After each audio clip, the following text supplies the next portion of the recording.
Welcome to the Costa Mesa sports scene. I am Bob Gibson. Well, these little guys have become a big part of everybody's lives nowadays as we continue to battle the COVID-19 epidemic.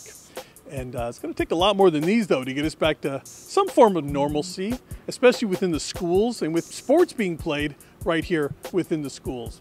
We're going to take a special three-part look at Costa Mesa High School, Estancia High School, and then we'll be out at Newport Harbor High School, our three local schools, talking to the athletic directors out here about what's being done, what the plan is, and how we can get back to playing sports here in the Newport Mesa Unified School District. So what's new in your job? It's a great day to be an athletic director.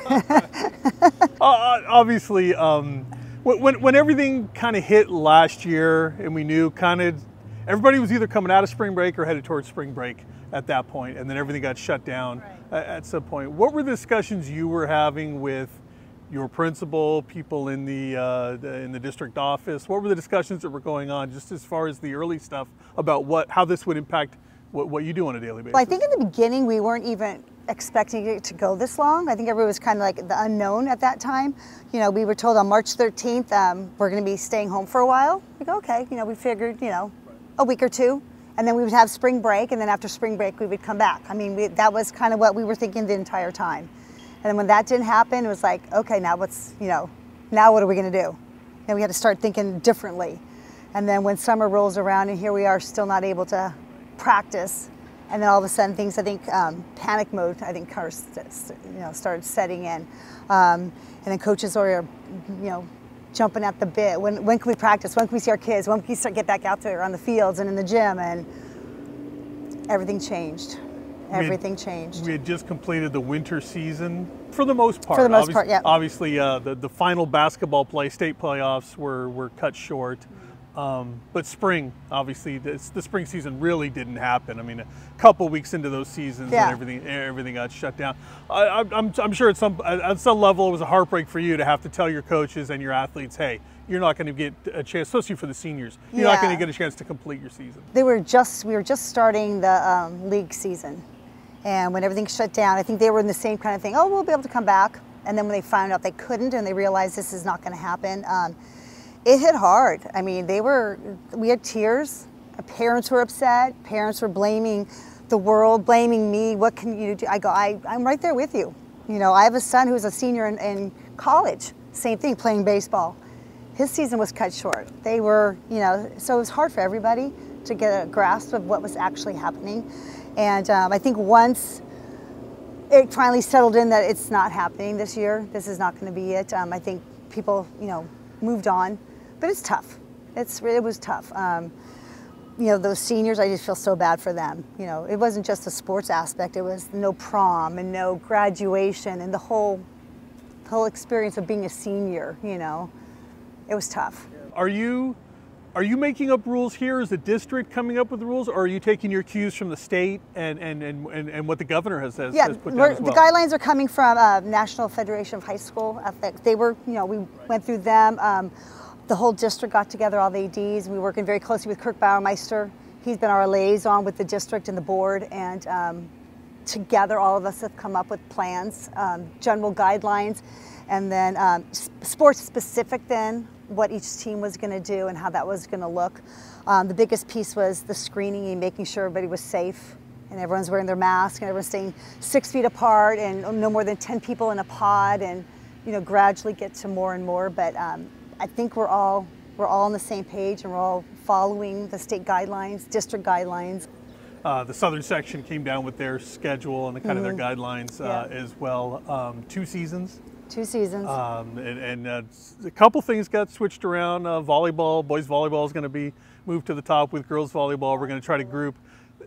Your job is going to get really tough here as far as fields and courts and trying to make it all work. I mean, right? I don't have to tell you how tough that's going to be. We've already been. Yeah, I'm thinking it's more like a puzzle piece. It's trying to put the pieces together and making sure that there's equity on the gym. Everyone's got their gym time, everyone's got their pool time, everyone's got their field time. We have soccer and track now at the same time. They share that space.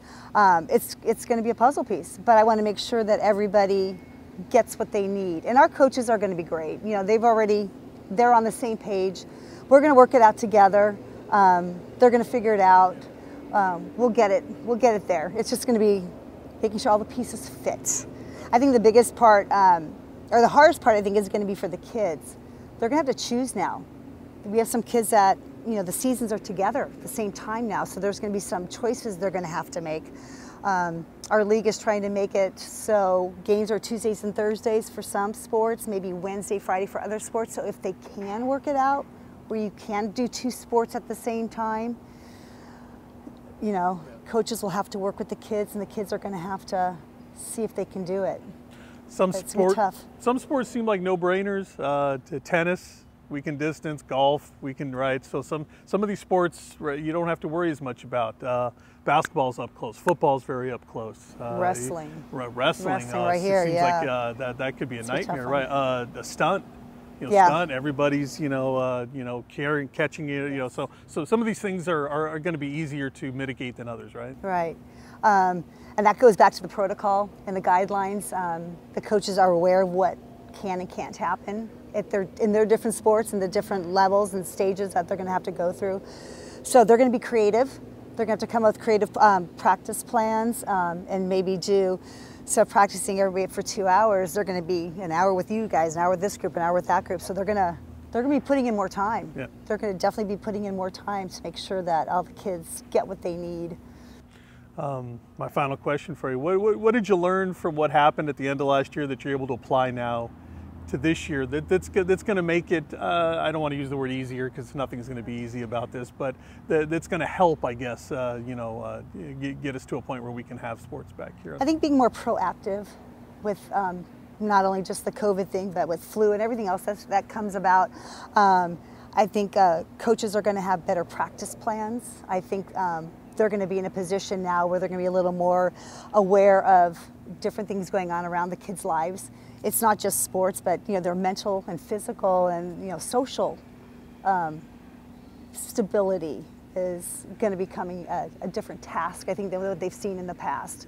So I think having patience and being able to work through things that we might not have had to work through before is going to help everybody out in the long run. And being creative, coming up with team bonding through Zoom, they're going to be coming up with things that are going to ultimately help them out with the relationships when they do get back together on the courts and on the fields and stuff.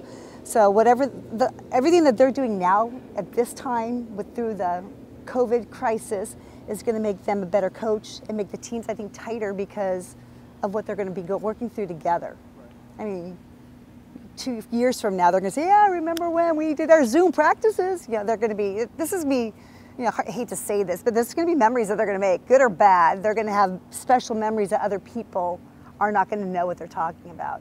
I made patches for all the spring athletes, COVID patches, because I felt bad that they didn't have a season.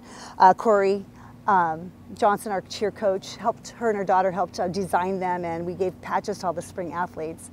Just a kind of little remembrance of, yeah, here we are, COVID season, you didn't get to play, but here's something to help you remember and get through this.